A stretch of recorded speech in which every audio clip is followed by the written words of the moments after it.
Astaghfirullah. Assalamualaikum warahmatullahi wabarakatuh. Alhamdulillah wassalatu wassalamu ala Rasulillah wa ala alihi wa sahbihi wa mawalah wa la hawla wa la quwata illa billahi wa ba'du.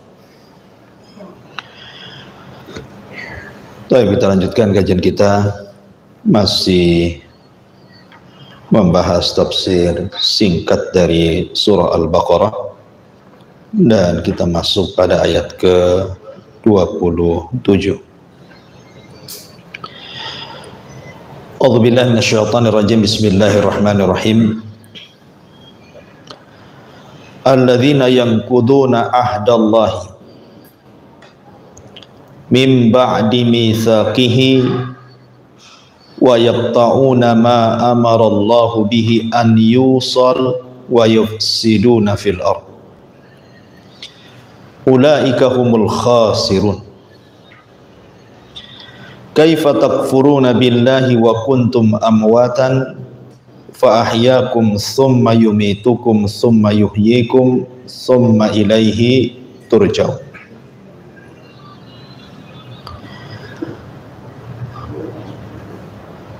Orang-orang yang mereka membatalkan perjanjian-perjanjian Allah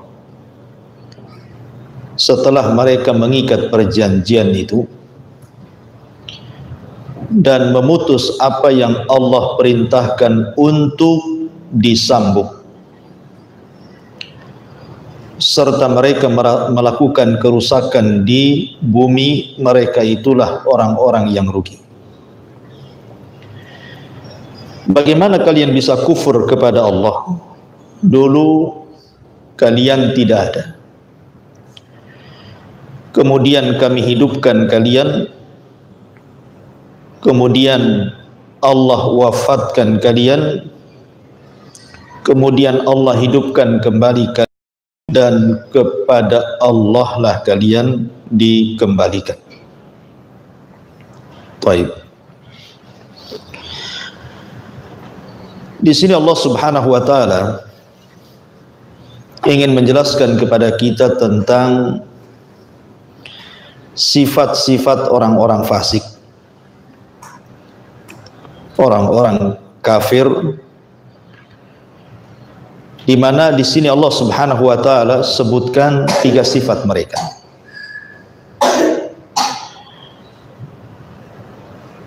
Pertama adalah orang-orang yang membatalkan perjanjian yang Allah Subhanahu wa taala sudah ikat mereka. Jadi orang-orang kafir Yahudi, mereka ketika dihabarkan tentang kerasulan Muhammad sallallahu alaihi wasallam, mereka mengingkarinya. Padahal kalau kita lihat di dalam surah Al-Imran ayat 81, Allah Subhanahu wa taala berfirman, wa id akhadallahu mitsaqan nabiyyin lama ataitukum min kitabin wa hikmatin thumma ja'akum rasulun musaddiqul lima ma'akum la tu'minunna bihi wa la tansuranna qala aqrartum wa akhadtum ala dzalikum isri.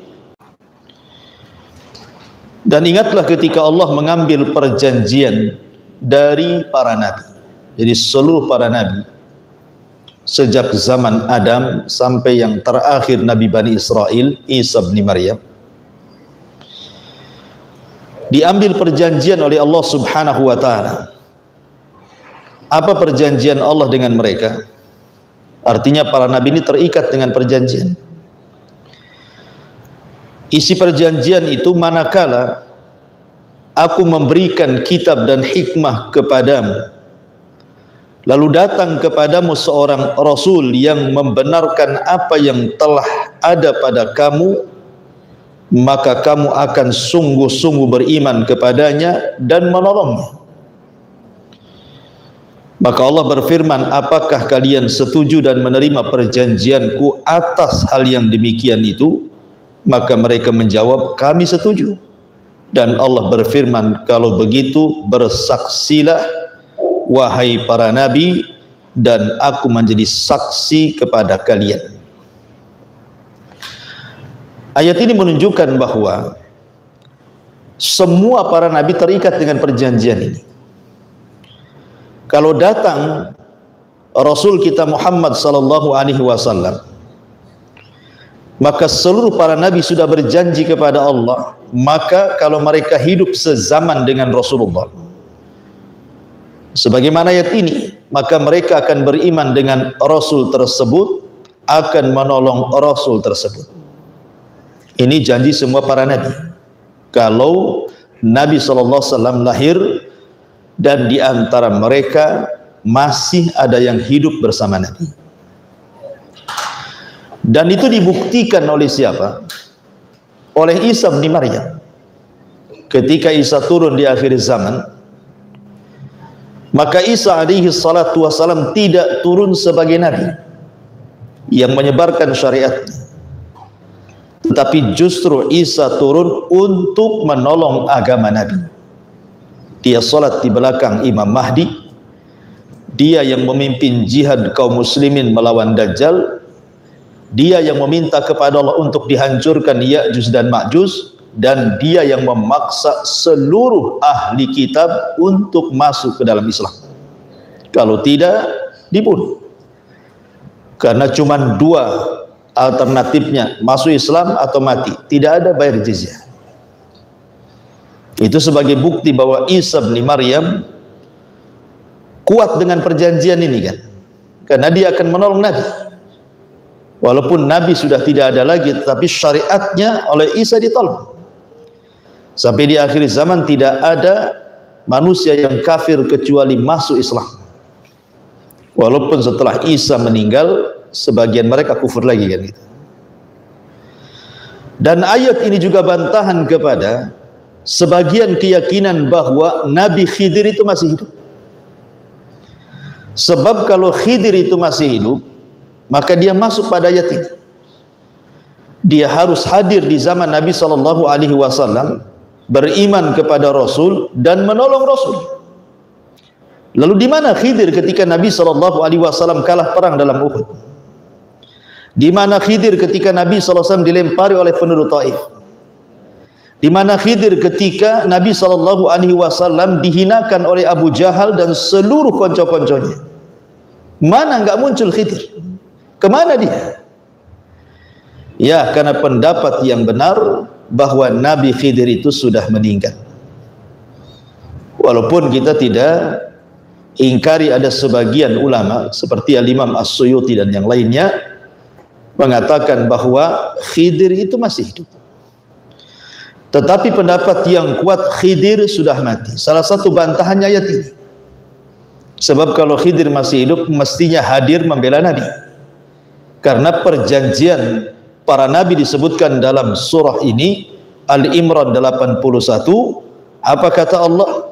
Lama ataitukum min kitabin wa hikmatin summa ja'akum rasulun musaddiqul lima ma'akum la tu'minanna bihi wa la tansurunna. Kalau seandainya aku berikan kepada kalian kitab dan hikmah, kemudian datang setelah kalian seorang rasul yang membenarkan kitab kalian, maksudnya datang Rasulullah dan Al-Quran yang membenarkan Injil, Zabur, Taurat dan kitab-kitab sebelumnya, la tansurannah, kalian harus menolongnya, la tu'minun nabi, kalian harus beriman dengan Rasul tersebut, wa la tansurannah, dan harus menolongnya, kan begitu.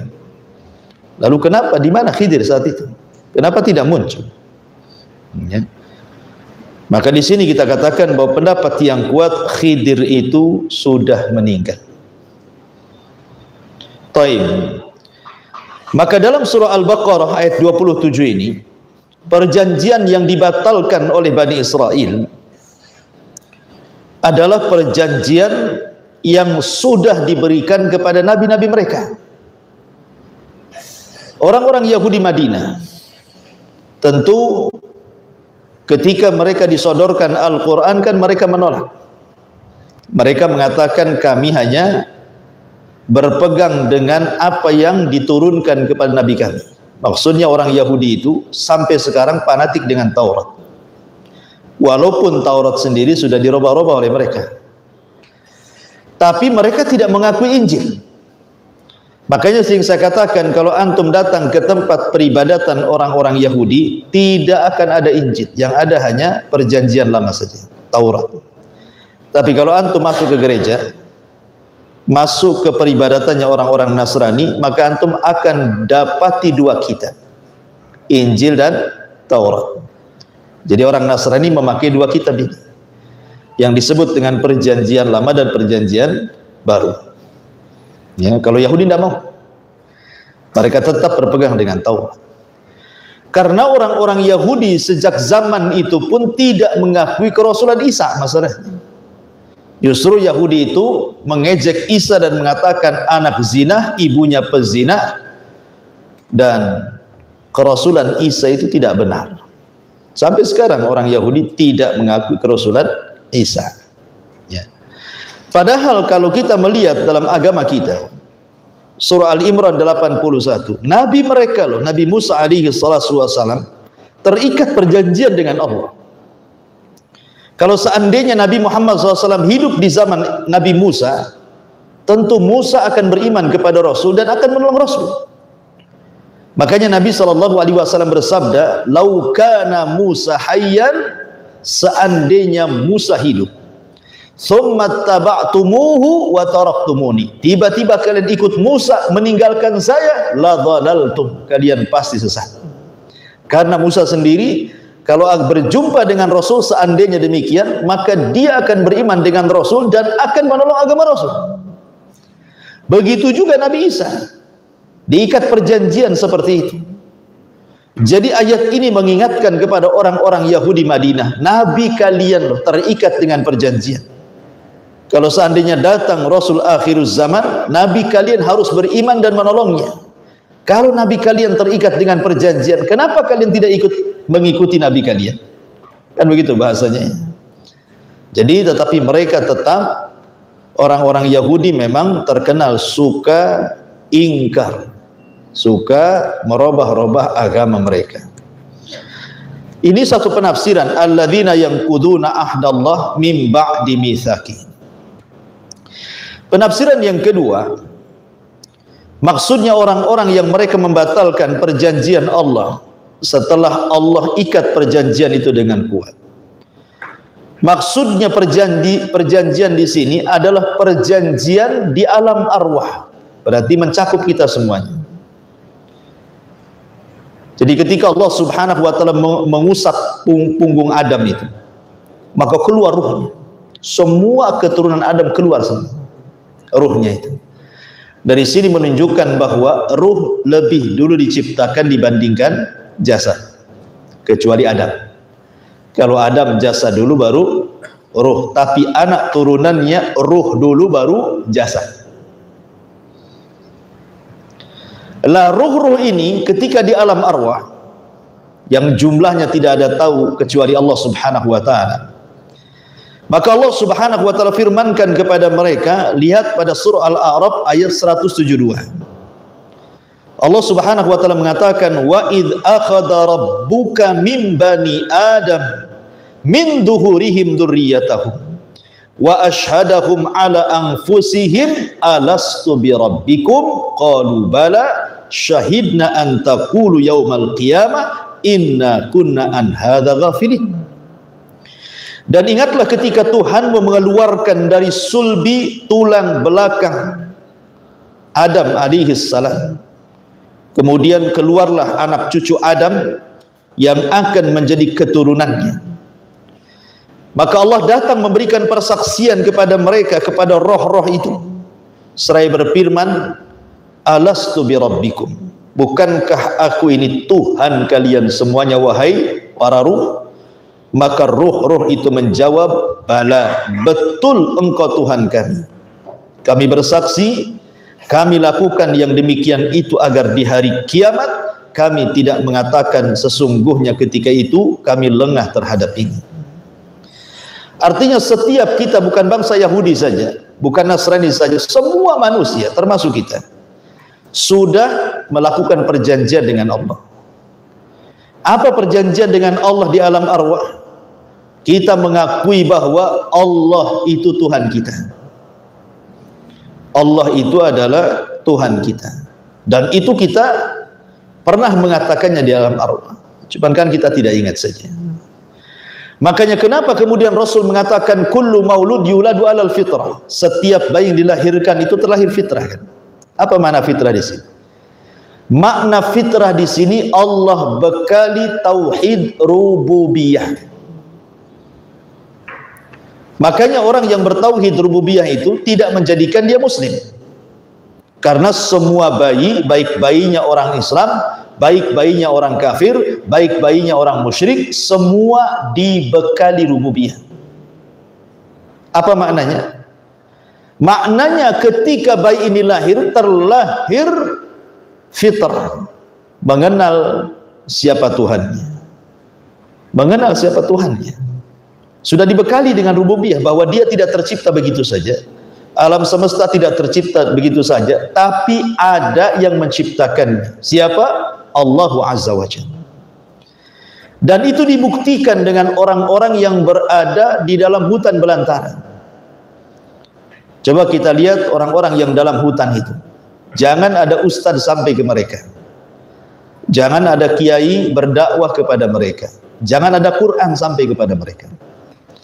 Anggaplah mereka tidak mengenal ustaz, tidak mengenal da'i, tidak mengenal kiai, tidak mengenal Quran, sama sekali tidak kenal.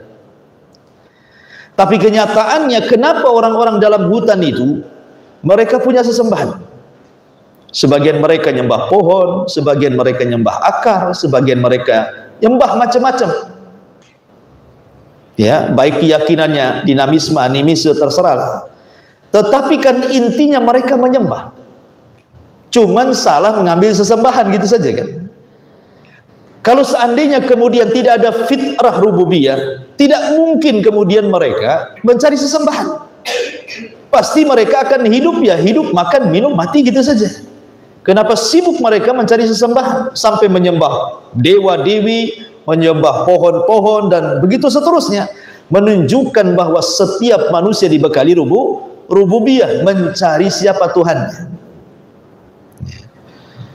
Cuman karena tidak diutus kepada mereka yang menyampaikan Al-Quran, dan Al-Quran juga tidak sampai kepada mereka, disitulah akhirnya mereka salah mengambil sesembahan.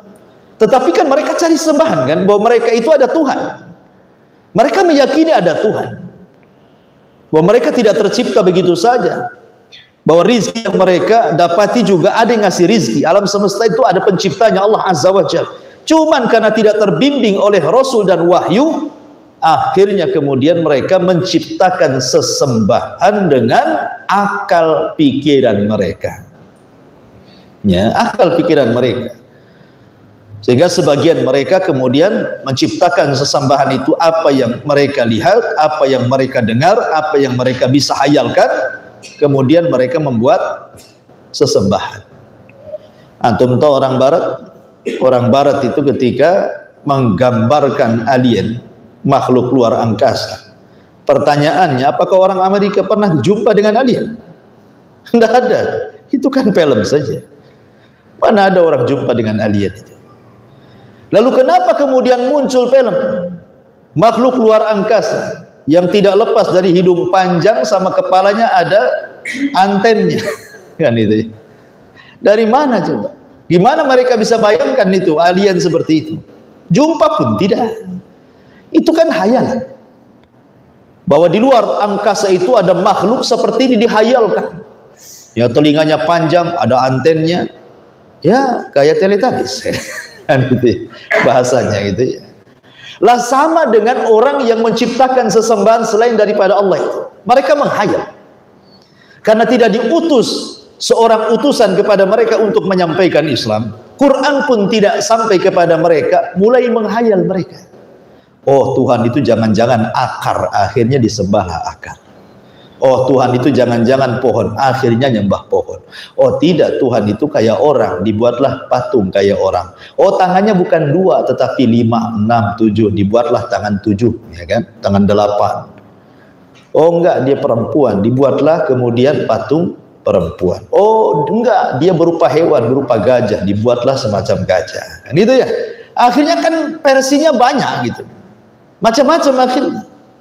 Karena ketika ikhwatu fiddin, sesembahan itu diciptakan sesuai dengan apa yang mereka lihat, apa yang mereka dengar, apa yang mereka pikirkan, maka akan tercipta ribuan Tuhan dalam ribuan bentuk yang berbeda-beda, sesuai dengan selera akhirnya kan. Ketika orang-orang Inggris menjajah, orang-orang British, orang-orang Inggris menjajah India, India yang berkulit hitam. Orang-orang Inggris itu bukan hanya menjajah India, itu bukan hanya ingin mengambil kekayaan dan melebarkan kekuasaan, tidak, tetapi ada misi agama kan gitu.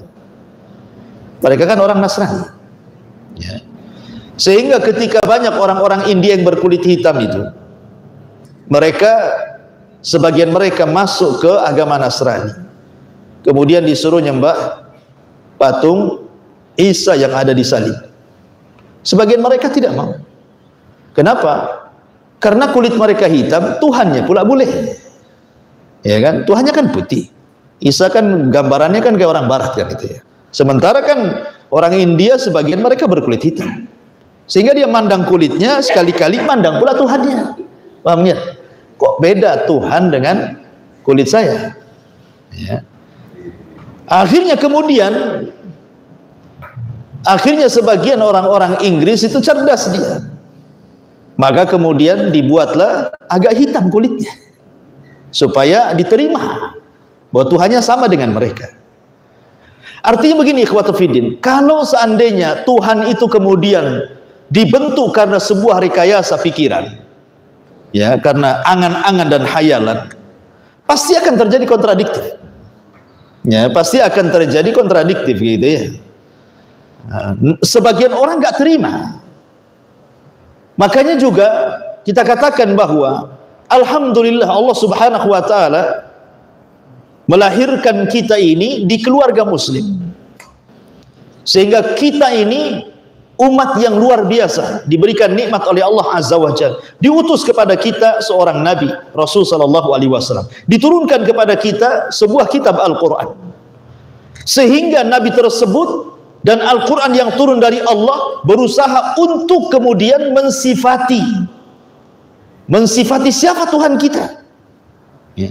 Jadi Allah Subhanahu wa ta'ala kemudian disifati dalam Al-Quran dengan berbagai macam nama, dengan berbagai macam sifat yang diletakkan dalam Al-Quran atau yang disabdakan Nabi SAW dalam hadis-hadis yang sahih, sehingga kita sedikit banyak mengetahui siapa Tuhan kita.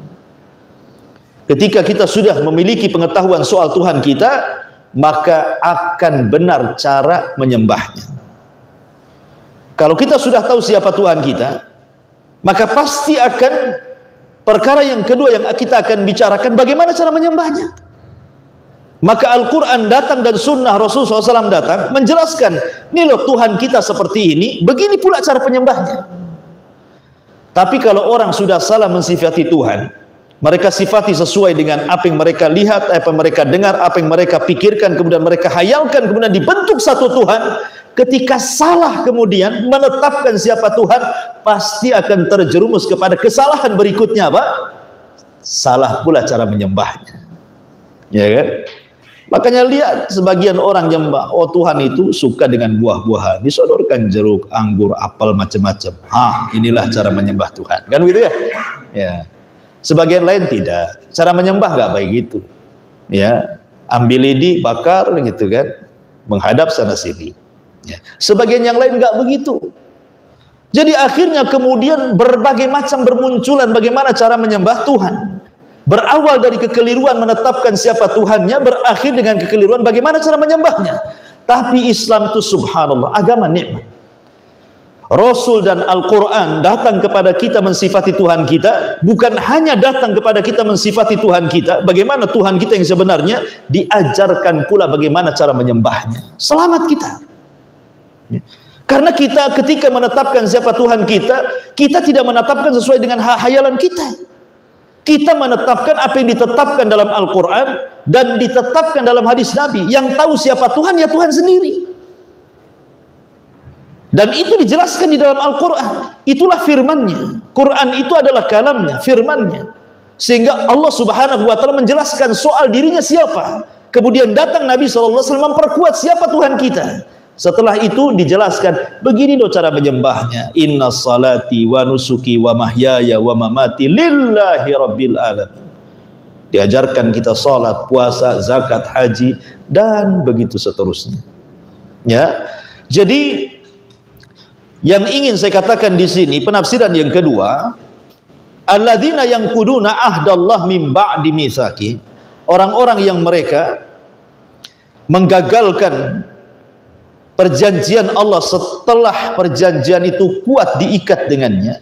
Maksudnya ada sebagian manusia mengingkari perjanjian dia dengan Allah di alam ruh, sehingga akhirnya melakukan kesyirikan, tidak mengakui bahwa Allah Tuhan kita.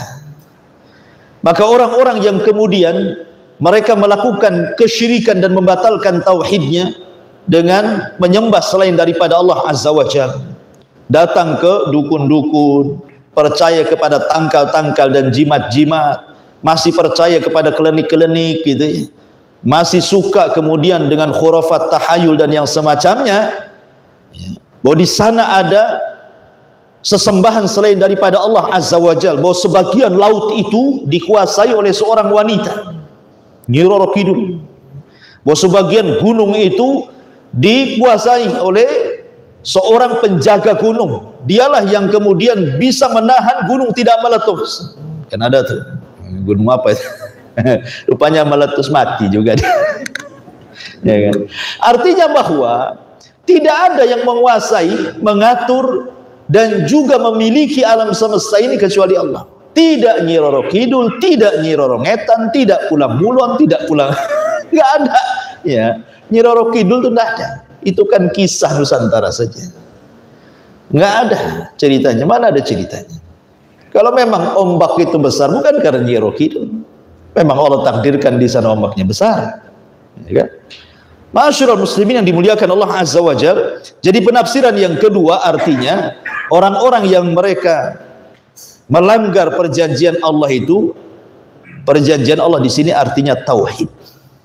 Ya, ada sebagian orang yang melanggar perjanjian dia dengan Allah dengan cara membatalkan tauhid. Ya. Ini penafsiran yang kedua. Penafsiran yang ketiga, bahwa yang dimaksud alladzina yanquduna ahdallah min ba'di mitsaqi, sebagaimana disebutkan oleh Syu'bah dari Amr ibn Murrah, dari Mus'ab ibn Sa'ad. Dia berkata, Sa'altu abi, aku bertanya kepada bapakku tentang firman Allah Azza wa Jalla, alladzina yanquduna ahdallah min ba'di mitsaqi, orang-orang yang membatalkan perjanjian Allah setelah Allah mengikat dengan sangat kuat. Maka dijawab bahwa maksud ayat ini adalah hum al-haruriyah, mereka adalah kelompok Haruriyah. Siapa kelompok Haruriyah? Kelompok Haruriyah adalah kelompok yang dikenal dalam sejarah sebagai Khawarij. Karena Khawarij itu muncul di sebuah tempat namanya Harura, dan Harura itu sebuah desa kecil di Kufah. Disitulah muncul kelompok yang disebut dengan Khawarij di zaman kekhilafahan Ali bin Abi Thalib radhiyallahu anhu. Apa maksudnya? Kenapa kemudian sebagian para ulama mentafsirkan bahwa orang-orang yang mereka membatalkan perjanjian Allah setelah diikatnya, kemudian ditafsirkan oleh sebagian para ulama maksudnya ayat ini adalah tentang Khawarij. Disebutkan karena mereka li'annahum sumu khawarijah li khurujihim ala ta'atil imami wal qiyami bi syara'iil islami. Disebut khawarij karena mereka keluar dari ketaatan seorang pemimpin yang sah dan keluar untuk menegakkan syariat-syariat Islam dengan benar. Karena yang dimaksud yang kuduna ahdallah di sini, perjanjian Allah Subhanahu wa taala di sini artinya mencakup, bukan hanya mencakup tauhid, bukan hanya mencakup ibadah, tetapi juga mencakup ketaatan kepada Allah dan ketaatan kepada para pemimpin-pemimpin yang ditunjuk oleh Allah untuk menjadi pemimpin di bumi. Mereka lah para pemimpin-pemimpin yang sah, pemimpin sebuah negara. Jadi orang-orang Khawarij itu mereka membatalkan perjanjian dengan Allah. Padahal perjanjian Allah di sini maksudnya Allah sudah menjadikan manusia ini para pemimpin. Dan Nabi SAW sudah berpesan soal ketaatan kepada para pemimpin dengan sabdanya dalam sebuah hadis yang dikeluarkan di dalam kitab Arba'in Nawawi dari hadis Irbad bin Sariyah radhiyallahu an. Apa kata Rasulullah? Di antara wasiat Rasul adalah as-sam'u wa ta'a wa in ta'ammara alaikum 'abdun habasyi. Wajib kalian mendengar, wajib kalian taat walaupun yang memerintahkan kalian seorang budak Habasyah. Artinya Allah sudah melakukan perjanjian itu dengan kita, jangan kemudian dibatalkan. Tapi Khawarij membatalkan dengan cara melakukan pemberontakan kepada para pemimpin yang sah. Ini penafsiran yang ketiga, alladzina yanquduna ahdallah min ba'di mitsaqi.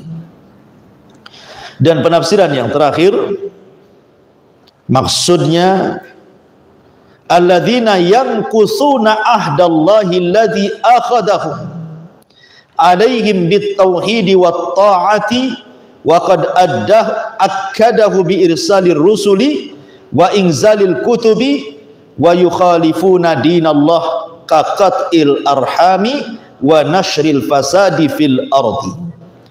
Maksudnya orang-orang yang membatalkan perjanjian-perjanjian Allah adalah orang-orang yang keluar dari tauhid dan ketaatan, dan juga orang-orang yang mengingkari para utusan dan kitab-kitab yang diturunkan seperti dicontohkan ayat setelahnya.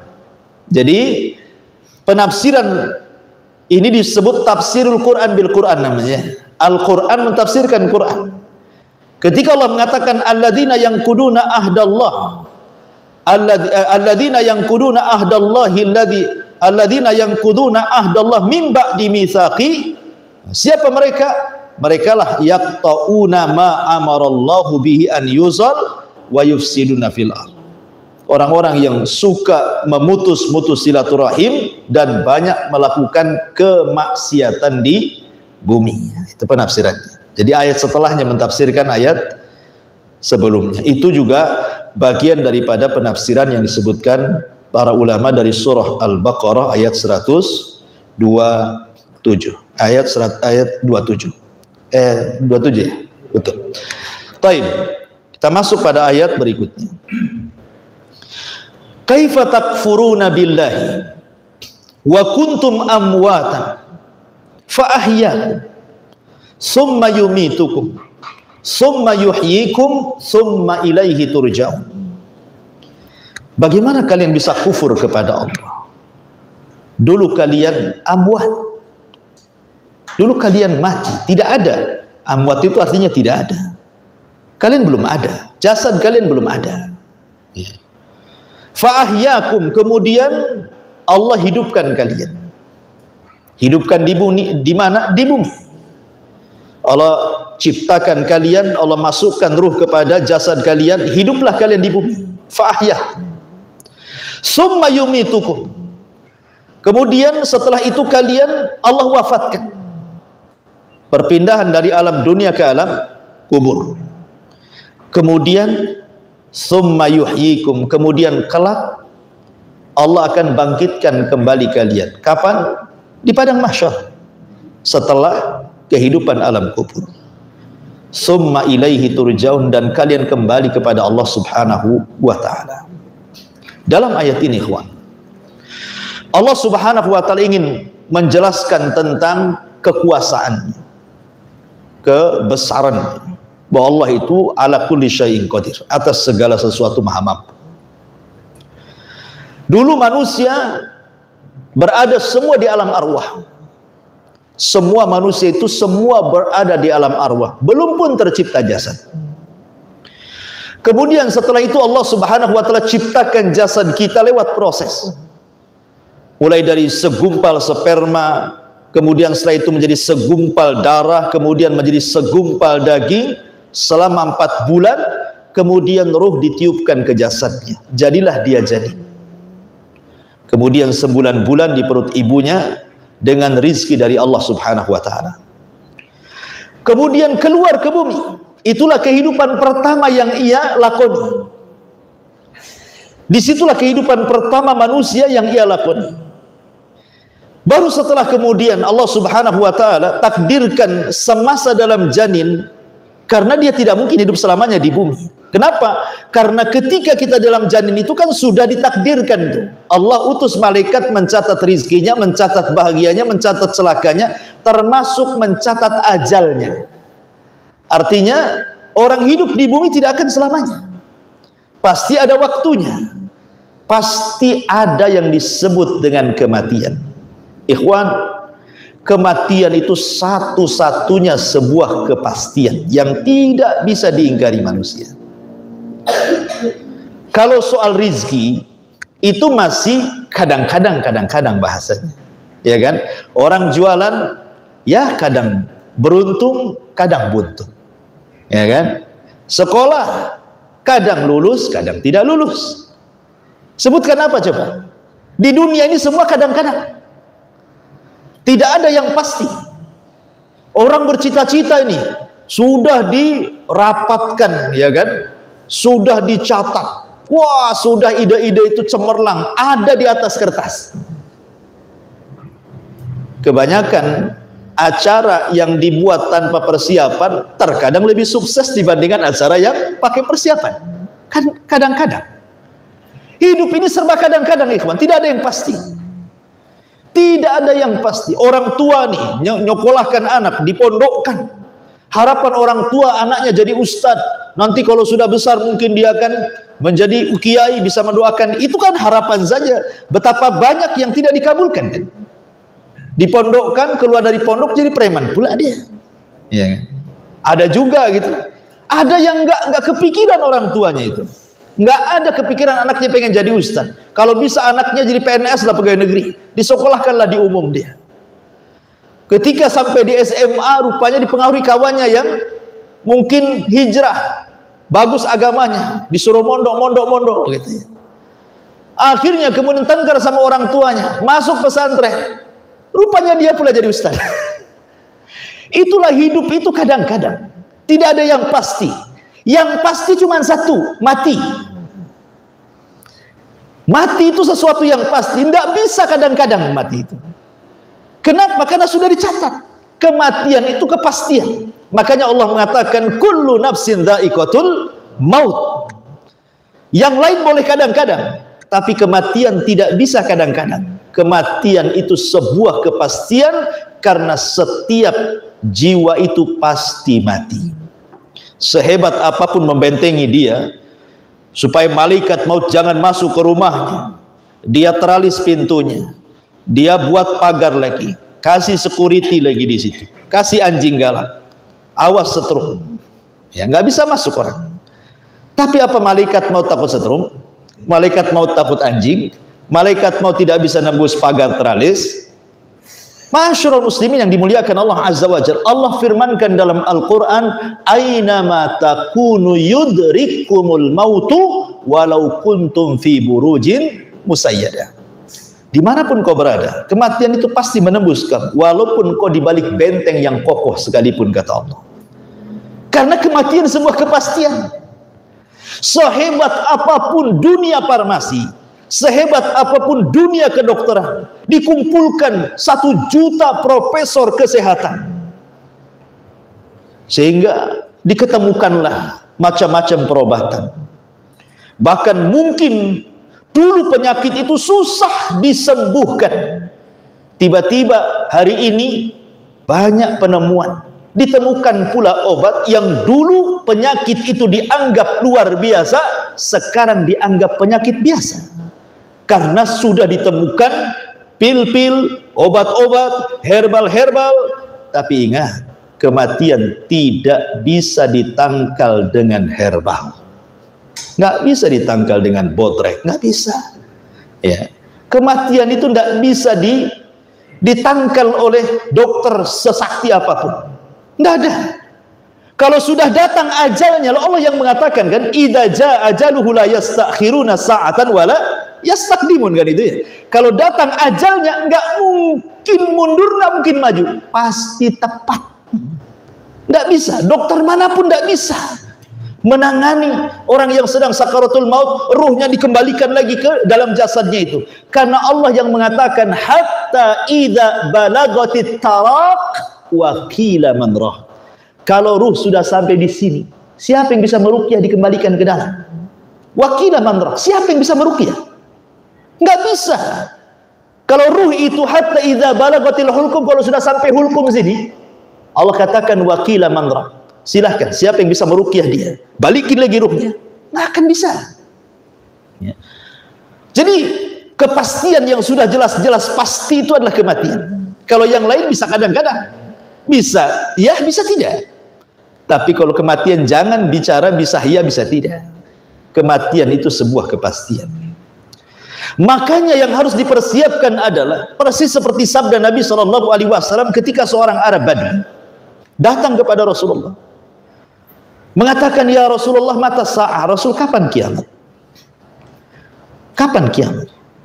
Dan kiamat itu yang paling jelas adalah kematian.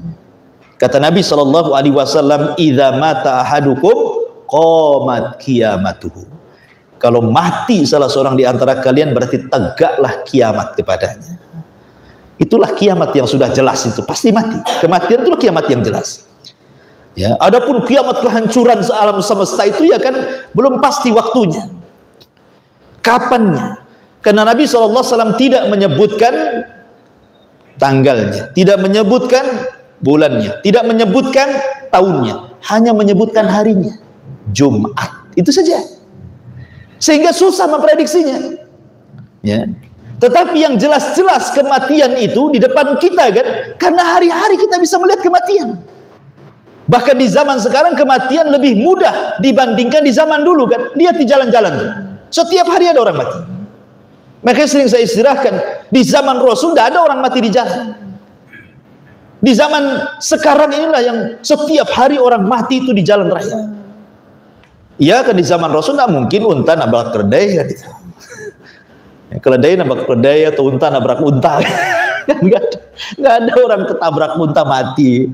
Kalau sekarang ya tronton nabrak motor, matilah kolong tronton itu kan. Jadi kematian sekarang ini hari-hari kita bisa lihat. Bahkan kita pun pernah mengurus orang yang mati, memandikan, mengkafankan, menguburkan. Nampak gitu kita orang mati. Kita pernah memegang orang mati. Artinya kematian itu jauh lebih pasti. Ya, jauh lebih pasti dibandingkan yang lainnya. Tetapi ingat, Nabi SAW ketika melihat ada jenazah, apa kata Rasul? Al-mustarih wal mustarahu minhu. Ada dua jenazah, yang satu mukmin, yang satu kafir. Kata Nabi SAW kepada jenazah yang muslim, yang mukmin, mustarih. Adapun kepada yang kafir, mustarah minhu katanya. Apa? Sahabat bertanya, apa maksudnya mustarih dan mustarah minhu itu? Mustarih itu artinya orang ini telah beristirahat. Ya. Artinya kalau bahasa yang sering kita dengar di masyarakat itu, ayo kita hantarkan jenazah ini ke tempat peristirahatannya yang terakhir. Kita sering membaca di koran-koran kan.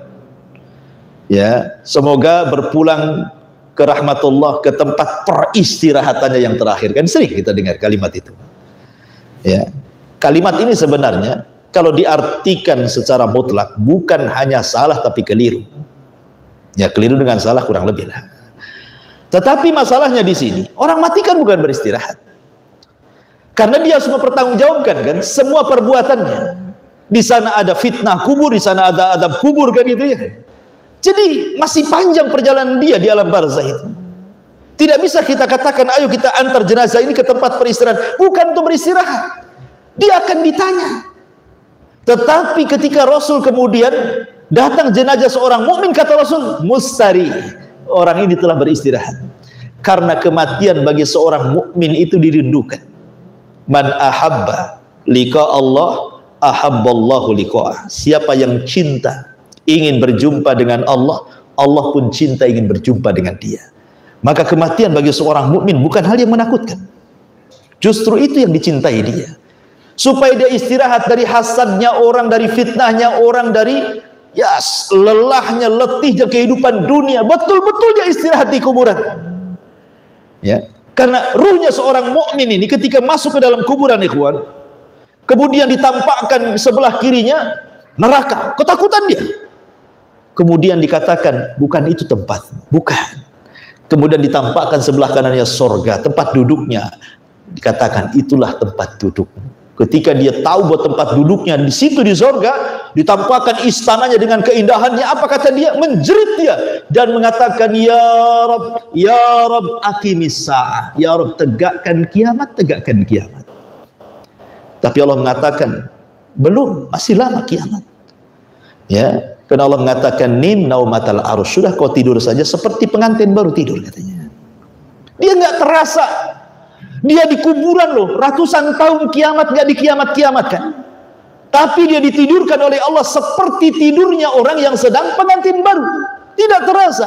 Ketika dia bangun seolah-olah dia tidur duhur, bangun asar. Dan kiamat sudah dibangkitkan. Kalau maksudnya kita antarkan jenazah ini ke tempat peristirahatan yang terakhir, dia seorang mukmin, betullah kata-kata ini. Tapi kalau kemudian orang ini orang kafir, tidak pernah sholat, dia fasik, banyak maksiat, kemudian kita katakan ayo kita antar peristirahatan ke tempat yang terakhir, ngomong apalah kamu? Gak jelas kamu ini. Justru ketika dia mati, itulah awal kesengsaraan dia, karena dia tidak bisa menjawab. Man rabbuka, dia tidak tahu. Siapa Rabbmu? La adri. Dikatakan siapa nabimu? La adri. Dikatakan apa agamamu? La adri. Saya tidak tahu. Bayangkan, ketika dia mengatakan tidak tahu, Allah menyeru dari langit, angkadzaba abdi, hambaku sudah banyak berdusta. Ya, apa yang terjadi? Sempitkan kuburan, bukakan pintu neraka, masukkan ke kuburannya hawa neraka itu. Apa kita katakan peristirahatan yang seperti ini? Ini bukan beristirahat, ikhwan. Ya, artinya di sini saya ulangi, ketika Allah Subhanahu wa taala mengatakan kaifa takfuruna billahi wa kuntum amwatan fa ahyakum tsumma yumitukum. Setelah kalian hidup di dunia dengan berbagai macam ujian, bala, macam-macam, ya, kalian pasti ada waktu kalian mati. Kemudian Allah matikan kalian, masuk ke alam barzah. Kemudian setelah itu kiamat dibangkitkan. Apa kata Allah? Tsumma yuhyikum. Kemudian dihidupkan kalian kembali. Di mana? Di padang mahsyar. Dibangkitkan kembali. Untuk apa? Tsumma ilaihi turja'un. Untuk kembali kepada Allah, mempertanggungjawabkan di hadapan Allah. Makanya ikhwatu fiddin, di sini ada faedah luar biasa, bahwa kehidupan dunia ini adalah kehidupan yang sangat pendek, yang sangat singkat, yang sangat terbatas, yang tidak abadi. Kehidupan akhirat sebaliknya, kehidupan yang panjang, kehidupan yang melelahkan, kehidupan yang lama, dan kehidupan yang sangat abadi. Bahwa kehidupan dunia adalah kehidupan yang pendek, kehidupan akhirat adalah kehidupan yang panjang. Terlebih pendeknya kehidupan dunia itu diukur dengan umur kita manusia. Ada di antara kita usia 30 tahun sudah mati, di usia 40 tahun sudah SD, di usia 60 tahun udah kelepak-kelepak kan gitu, udah kembali dan dikuburkan. Lebih pendek lagi, sudah pendek dipendekin lagi. Ya kan? Karena belum kiamat sudah mati. Itu kan sebenarnya umur dunia saja pendek, apalagi ditambah dengan umur manusia makin pendek lagi lah kan begitu. Ya.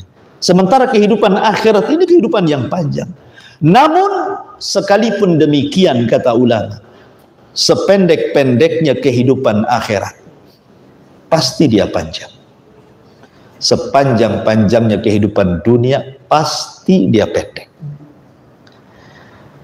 Mana ayatnya? Inna yauman inda rabbika ka'alfi sanatin mimma ta'udun. Satu hari kehidupan akhirat, bila dibandingkan dengan kehidupan dunia, sama dengan 1000 tahun.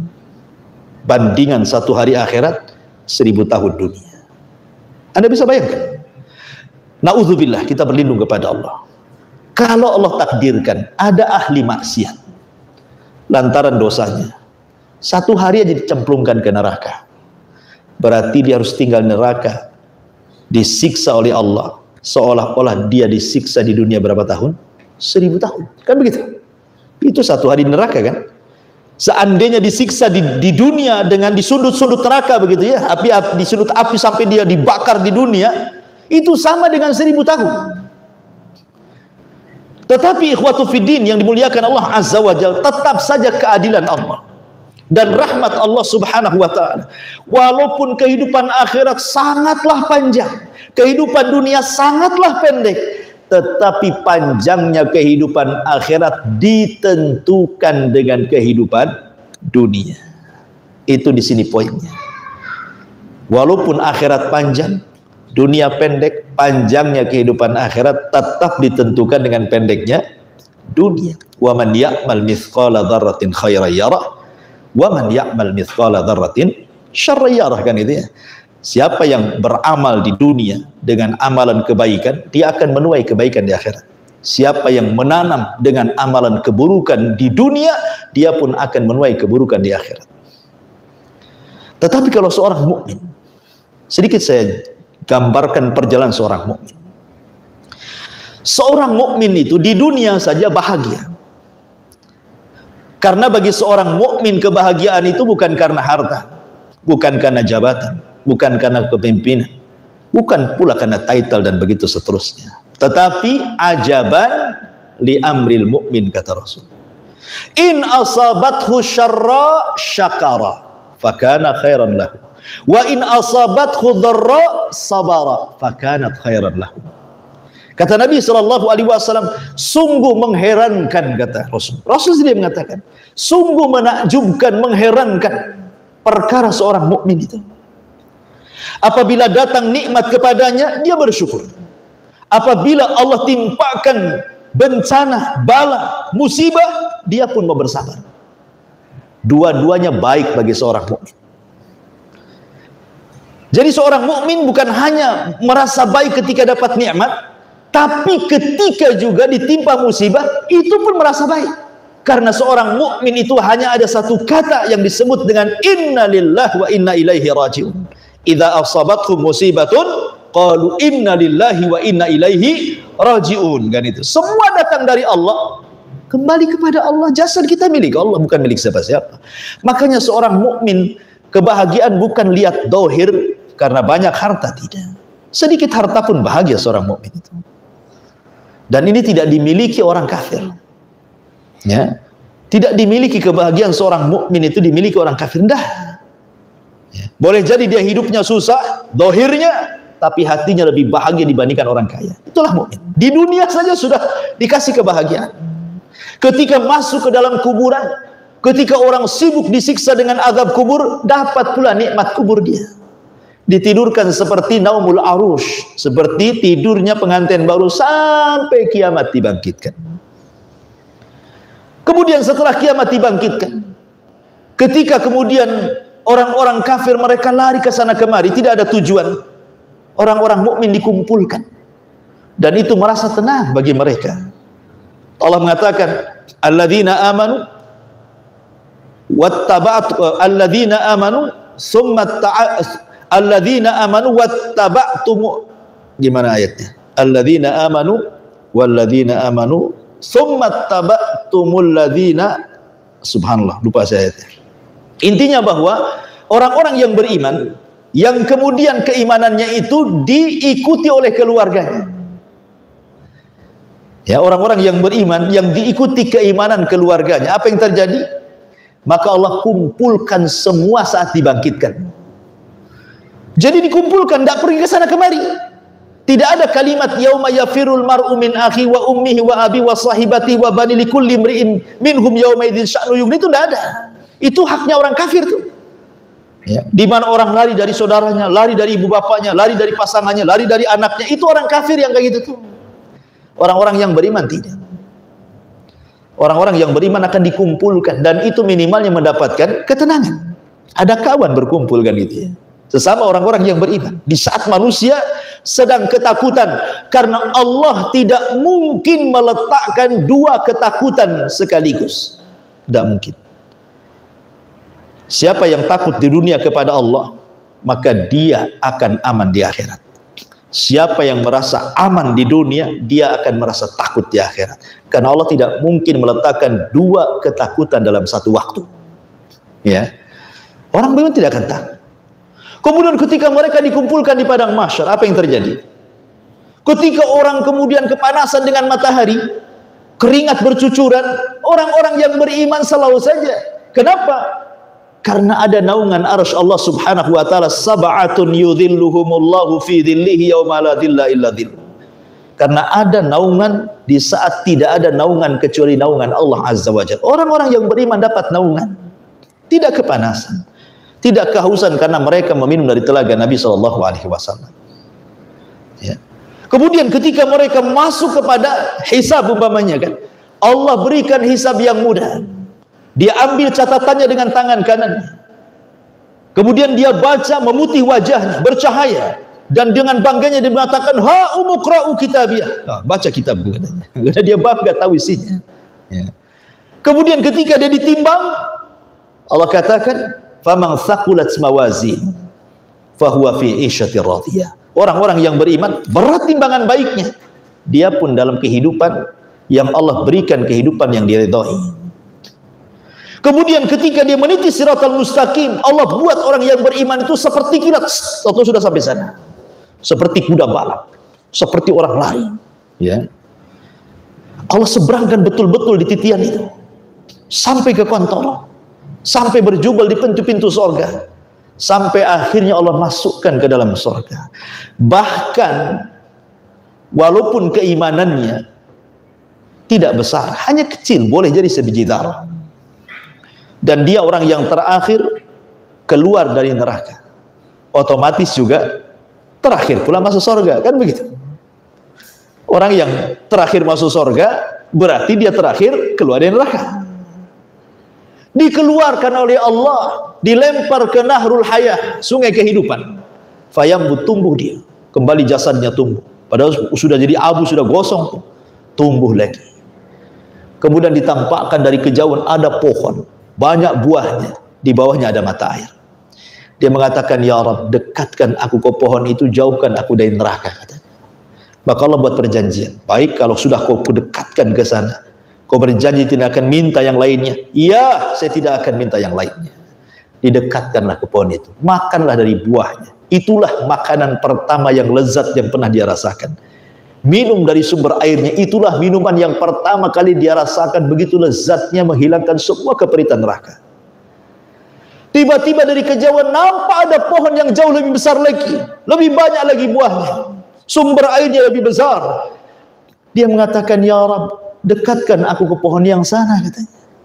Kata Allah, hambaku, bukankah kau sudah buat perjanjian? Kau tidak akan meminta lagi setelah ini? Ya, ini yang terakhir, ya Rabb. Ya. Betul yang terakhir? Ya, yang terakhir. Saya tidak akan minta yang lain. Didekatkanlah ke pohon yang kedua. Ya. Setelah kemudian sampai di pohon yang kedua, terciumlah bau sorga. Bukankah bau sorga itu tajidu masirati kadza wa kadza, bisa dijumpai sekian dan sekian dalam riwayat arba'ina sanatan, perjalanan 40 tahun. Bau sorga sudah tercium. Ya kan? Akhirnya dia mengatakan, ya Rabb, saya ingin melihat pintunya sorga saja. Pintunya saja, pengen lihat. Allah katakan, sudah gini saja. Kau tidak akan minta yang lain? Enggak, ini terakhir, ini udah 3 kali masalah. Udah 3 kali kan. Didekatkanlah ke pintu sorga, nampaklah dari lubang-lubang pintu sorga itu sorga yang demikian indahnya, mala ainun ra'at wala udhunun sami'at wala khatara ala qalbi bashar, tidak pernah dilihat mata, didengar telinga, terlintas pun tidak. Dia mengatakan, ya Rabb adkhilil jannah, adkhilil jannah, masukkan aku ke dalam, masukkan aku ke dalam, kata. Kemudian Allah mengetes hamba ini yang terakhir masuk surga. Ya hamba, maukah aku berikan kepada satu kerajaan yang paling besar yang pernah ada di bumi? Siapa raja yang paling besar yang pernah di bumi? Sulaiman. Tidak ada raja yang lebih besar di alam semesta kecuali Sulaiman. Seolah-olah Allah mengatakan, maukah aku jadikan kau seperti Raja Sulaiman? Aku bayang tuh, ya Raja Sulaiman, bayangkan satu dunia di genggaman dia. Dia mengatakan, ya Rabb, atas tahzi'uni wa anta rabbul alamin, kau mau mengejek aku sementara engkau Tuhanku, katanya. Nggak yakin deh. Atas tahzi'uni, kau mau ngeledekku, ya Rabb, engkau kan Rabbul alamin, Rabb semesta alam yang benar saja. Kata Allah, tamanna, sudah berangan-angan saja, maka aku akan berikan mislahu wa mislahu wa mislahu wa mislahu wa asyaratin mislahu, katanya. Coba berangan-angan. Akhirnya dia berangan-angan menjadi raja gitu ya, paling besar di dunia. Rupanya Allah berikan 10 kali lipat dari hayalannya. Dia menghayal di dunia tuh. Dia ingin apa saja, sampai ketika mentok hayalannya menjadi raja paling hebat di dunia gitu. Rupanya pengabulannya 10 kali lipat dari hayalannya. Akhirnya dia masuk ke dalam surga, seolah-olah dia yang pertama masuk surga, padahal yang terakhir. Karena saking senangnya masuk ke dalam surga kan, dia jadi raja di situ. Bayangkan, coba bayangkan ya, itu yang terakhir masuk surga itu kayak gitu, nikmatnya luar biasa. Gimana yang pertama masuk surga? Ya. Dari sini ikhwatu fillah muliakan Allah azza wajalla, maka kalimat summa ilaihi turja'un, kepada Allah lah kita akan dikembalikan. Maka selain seorang mukmin itu harus ada persiapan. Wa tazawwadu fa inna khaira zadit taqwa. Berbekallah kalian, karena sebaik-baik bekal adalah ketakwaan kepada Allah Subhanahu wa taala. Saya kira sampai di sini kajian kita. Ya, 2 ayat ajalah, mudah-mudahan ada manfaatnya.